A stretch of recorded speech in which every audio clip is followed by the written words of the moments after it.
अस्सलाम वालेकुम। रेलू कट्टे में एक बार फिर खुशामदीद। मैं हूँ फराज कासिम। हमारे साथ मौजूद है रेलू कट्टे की करता धरता और लाहौर कलंदर के सबसे बड़े फैन और सबसे बड़े इनसाइडर साकिब भाई। Saqib very very very welcome to the show. मेरी देखें मेरे अल्फाज भी अब डगमगा रहे हैं क्योंकि अब मैं जो हूँ आखिरी अपने लेग्स पर हूँ। तो लाहौर का शो करना था, तो साकिब भाई ने कहा कि इसके बगैर हम जो है आप बिस्तर में जा नहीं सकते सोने के लिए। तो बहरहाल तो इसलिए रात के 12:15 बजे लाहौर का शो कर रहे हैं आप। सो साकिब भाई, डिटेंशन पे नज़र डालते हैं सबसे पहले। आप जाने से पहले, डिटेंशन देखने से पहले, इतना मैं साकिब भाई, खुश या ठंडा गरम?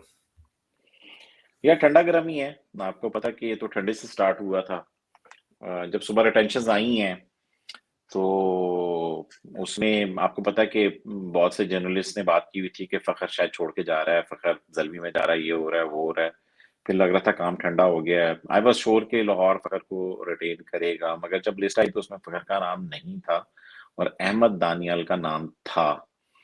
अहमद दानियाल ऐसा प्लेयर है जिसकी कोई अच्छी नहीं गई थी बेसिकली पीएसएल, तो आई वाज नॉट एक्सपेक्टिंग के उसको रिटेन करें, और रिटेन भी करना है तो आप जाकर ड्राफ्ट में कर सकते हैं, क्योंकि आई डोंट थिंक सो कि अहमद दानियाल को कोई पिक करेगा, क्योंकि हमारे ड्राफ्ट में तो कई बड़े बड़े उमर अमीन अक्सर रह जाता है और बड़े अच्छे बॉलर है। राहत अली को आजकल कोई नहीं पूछता, वो पिक नहीं होता। तो अहमद दानियाल को किसने पिक करना है जिस तरह की परफॉर्मेंस उसकी रही है। No offence to the youngster, young है, लर्न करेगा, बिग बैश में दोबारा जा रहा है। तो वहां पर मैं डर गया, मैंने कहा यार ये अहमद दानियाल रिटेन हुआ है और फखर नहीं हुआ तो कहीं वो जो खबरें आ रही थी वो ठीक तो नहीं थी। ऊपर से वो जर्नलिस्ट उन्होंने ट्वीट भी कर दी, देखा मैंने पहले कहा था ना मेरी चिड़िया झूठ नहीं बोलती, ये है वो है। तो मैं डर गया भाई कि ये तो काम ठंडा हो गया। मेरा तो फेवरेट प्लेयर है, फेवरेट भी इस वजह से कि हमारी टीम से पहले दिन से खेल रहा है, तो यार अच्छा लगता है कि आपकी टीम से कोई परफॉर्म कर रहा हो।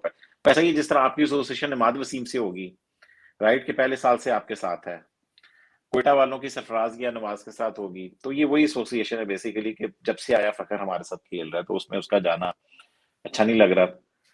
वो 2-3 घंटे तो मैं अफसरदा रहा और मैं छोड़ दिया, मैंने ट्विटर, और मैं शुरू हो गया अपने ऑफिस के काम में। मगर थोड़ी देर बाद खुजली हुई, दोबारा देखा तो फखर की एक ट्वीट आ चुकी हुई थी।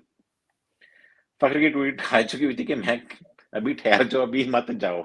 वो एक ट्रेन के ऊपर बहुत से बंदे चढ़े थे, दुनिया कह रहे थे कि फखर के फैंस लाहौर के अंदर छोड़ के जा रहे हैं। हालांकि मैं तो नहीं छोड़ के जा रहा था, मगर मैं जनरली बता रहा हूँ। फखर ने कहा ठहरो ठहरो ठहरो।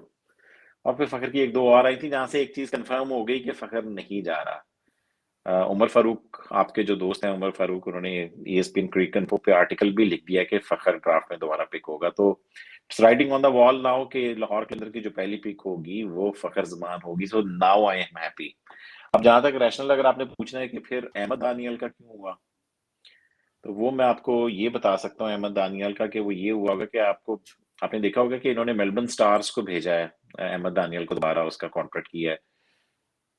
तो वो जाहिर बात है कि अगर उसको खुद रिटेन नहीं करेंगे तो यार मेलबर्न स्टार भी पूछेगी भाई तुम मुझे बॉलर दे ही जा रहे हो, खुद तो खिला नहीं रहे। तो मेरे ख्याल में अब लाहौर पे ओनस है कि अब इन्होंने अहमद दानियल और सैयद फरदौन जो हैं, इन दोनों को ये ड्राफ्ट में रखेंगे। तो उसका this is probably the reason behind it.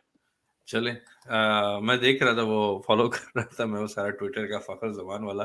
मैं देख रहा था कि फ़खर ज़मान ट्विटर पे जो है ना बहुत मखौल के मूड में और बहुत एक्टिव हुए हुए थे। तो ख़ैर, एक बार फिर ग्रास रूट्स का शुक्रिया अदा करेंगे, उनकी ग्राफ़िक्स हम यूज़ कर रहे हैं। तो thank you grass roots for making such nice graphics for us to use. मैं तो आपका साकिब भाई, शाहीन शाह अफ़रीदी कप्तान आपके जो यार है। शहीन शाह अफरीदी आपके कप्तान हैं, और अगर आप देखें, कोई एक चीज आपने नोट की होगी आज लाहौर कलंदर की, आपने देखी थी जो लाहौर कलंदर ने बेसिकली आज जब रिटेंशंस अनाउंस की हैं, वो किस तक को स्लाइड देखी थी आपने? सॉरी अगर मैं आपकी स्लाइड पे स्लाइड चलाऊं, स्लाइड को जरा गौर से देखिए, इसके मिडल में कौन है? अफ़रीदी साहब। तो इसका मतलब एक चीज बड़ी ऑब्वियस है कि लाहौर कलंदर के कप्तान जो हैं वो शाहीन अफरीदी ही हैं। तो डेफिनेटली शाहीन शेफ अफरीदी, वो तो ऑफ कोर्स अब कैप्टन है।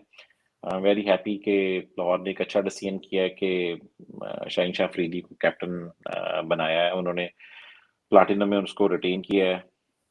बाकी अगला अगर आप चलें शाहीन अफरीदी के बाद तो राशिद खान है, वो भी प्लैटिनम में उन्होंने रिटेन किया, उसको मेक सेंस। एक राशिद खान की तस्वीर तो समीन भाई ने आज अपनी वैसे भी लगा दी थी, तो एक चीज कंफर्म हो गई थी कि राशिद खान भी है।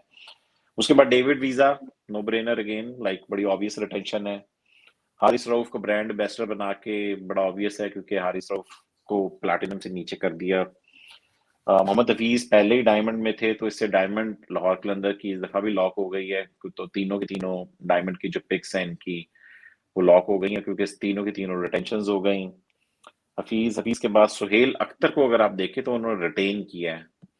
हमने भी अपनी लिस्ट में रिटेन किया था, क्योंकि ऑफ कोर्स पहले साल से वो भी लाहौर कलंदर के साथ खेले, और 5वें 6वें नंबर के ऊपर अगर पावर रेटिंग के लिए आजमाया जाए, मेक शिफ्ट ओपनर बनाया तो आप वन डाउन भी खेल लेता है, ओपनर भी खेल लेता है, कप्तानी करनी हो तो कप्तानी भी कर सकता है। तो एक overall balance I guess silver पे वो ठीक लेकर आता है। और Zeeshan Ashraf interesting and I liked it. Zeeshan Ashraf को बड़ा अच्छा किया कि उन्होंने, तो एक चीज कंफर्म हो गई है कि लाहौर के बैकअप जो लोकल विकेट कीपर हैं वो अब जीशान अशरफ ही हैं जो बैकअप में रखने हैं। इसके बाद अब ये इंटरनेशनल कीपर के ऊपर जाएंगे। तो आई एम रियली हैप्पी कि इन्होंने जीशान अशरफ के साथ जा रहे हैं। उसकी फॉर्म कश्मीर प्रीमियर लीग में तो अच्छी लगी हुई थी।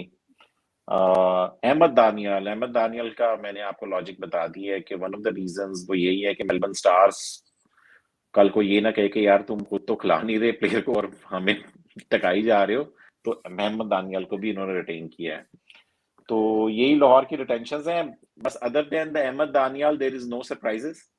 कल को जाके ये फखर को तो कल ये ड्राफ्ट में जाके पिक कर लेंगे, तो इट्स सेम थिंग वेदर वो आज रिटेन करते या ड्राफ्ट में पिक कर लेते। तो ये वही रिटेंशन है जो हमने भी प्लान की हुई थी। इसमें सिर्फ अहमद दानियाल ही एक इजाफा है। एक और चीज अगर आप देखें नोटिसेबल मिशंस में इनके के बेन डंक नहीं है, समित पटेल नहीं है, ठीक है, जो डेनली तो शायद अवेलेबल भी नहीं है इस दफा। बैंडन का वो बस एक ही सीजन था, वो कुछ मैच थे, उसके बाद वो हाँ, कहीं भी नहीं चला वो।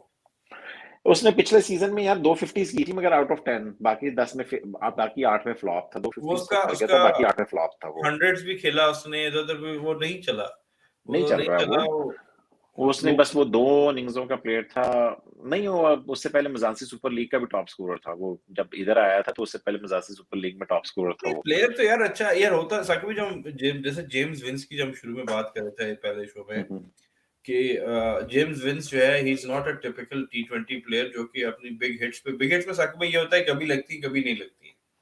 तो आपने वही शॉट मारी, कभी खड़ी हो गई, कभी जो है वो निकल जाती ऊपर से।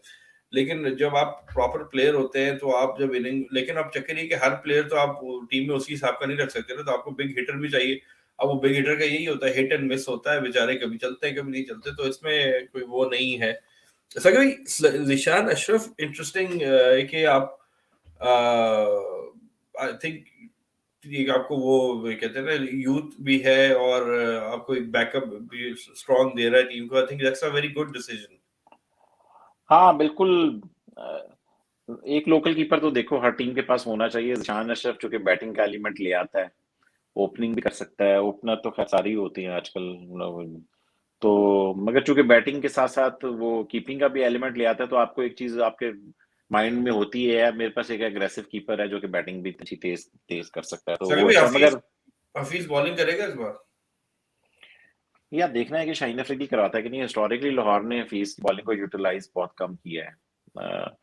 अब देखना ये है कि शाहीन अफरीदी देख तो रहा होगा कि इंटरनेशनल में उसकी यूटिलाइजेशन लाहौर के अंदर से बहुत ज्यादा है।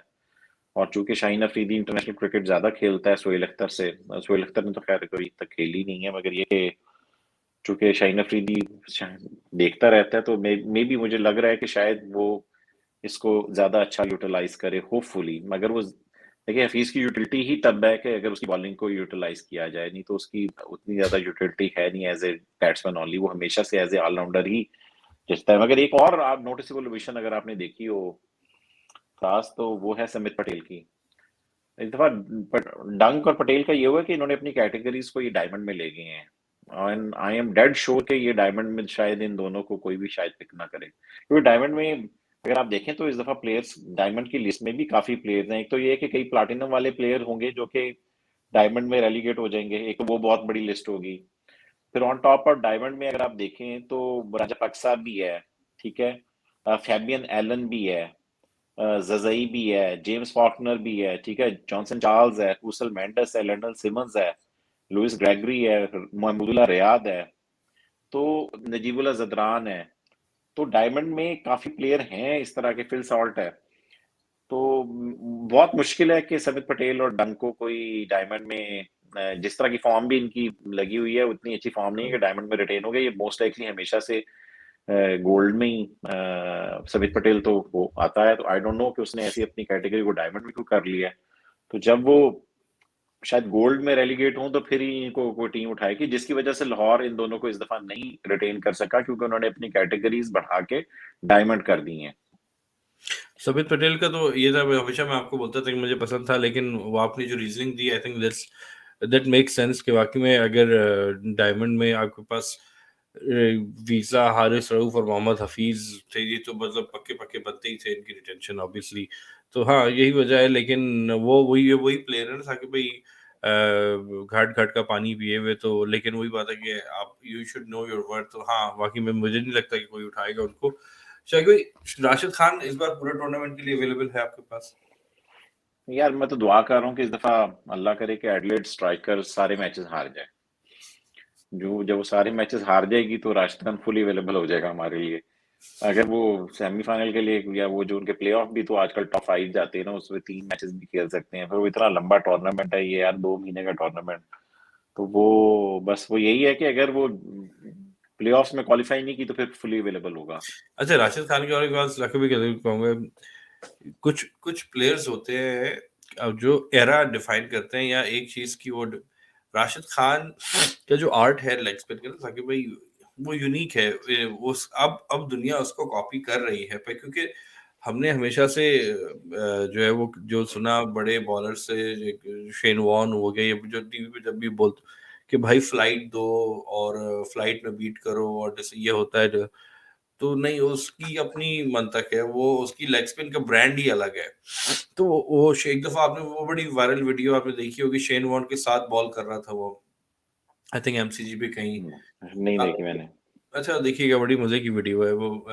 दोनों साथ में ना, पहले वो बता रहा था कि मैं ऐसे बॉल करता हूँ, ऐसे बॉल करता हूँ, फिर वो दोनों एक साथ बॉल करते हैं, तो वो शेन वॉर्न भी बड़ा फैसिनेटेड था उसके साथ।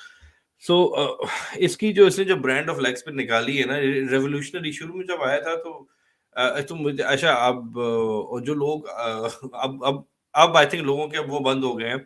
लोग बड़ा बोलते थे, मैं भी एक्टिव में शामिल था, जो उसकी एज को लेके बड़ा यार अभी भी 20 साल का, तो यार अब उसने कौन सी गवर्नमेंट की नौकरी करनी है या डोमिसाइल जमा कराना है, कि यार वो 20 का हो कि 30 का हो, उसको क्रिकेट खेलनी है, तो इट डजंट मैटर रियली कि भाई आपने डोमिसाइल निकलवाना तो है नहीं कि उसकी पेंशन इतने साल की होगी, आई मीन हु केयर्स। तो he I think he will go down in history as one of the, कहते हैं ना, greatest bowlers, not just greatest bowlers, he will be, उसने जो आर्ट को रीडिफाइन किया बेसिकली, और उसने उस लेग स्पिन का आर्ट को देखा कि टी20 में किस तरह आप मोल्ड कर सकते हैं। वो I think so anyways, point being कि Rashid Khan is a very big fish, and if he stays for the whole tournament, I think Lahore will have a great chance. I mean, उस बंदे की last word on Rashid ये कि यार ये कितना एक बंदे से एक्सपेक्टेशन होती है कि यार ये बंदा करके देगा, ये हमने जैसे छोटी सी बात है, हम लोग अपना जो लीग खेलते हैं, हम जब टीम पिक कर रहे होते हैं सुबह में, ड्राफ्ट अपनी जो डेली ड्राफ्ट होती है भी, हम बंदा लेते हैं, 2-3 बड़े बिग फिश को उठाते हैं, उनमें से एक आध ही चलता है, बाकी नहीं, हम इस चक्कर में ले लेते हैं कि दूसरा ना उठा ले। लेकिन एग्जैक्टली। हाँ, लेकिन राशिद खान पे एक्सपेक्टेशन जहाँ जाता है वहां इतनी होती है, और करके आता हर जगह बहुत कम ही होता है कि नहीं हर करके जगह जाता है। राशिद खान आता। एक्चुअली में अपने उसके सारे इंटरव्यू सुन लें तो वो ये कभी नहीं कहता कि मैं विकेट लेने जाता हूँ, कहता है मैं इकोनॉमिकल बॉलिंग करता हूँ, विकेट्स मुझे खुद ही मिल जाती हैं। बात अगर आप गलत देखें वो कभी भी वो फाइफर और चार चार नहीं, वो उसके देखें वो इकोनॉमिकल क्लीन बॉलर होता है आपका।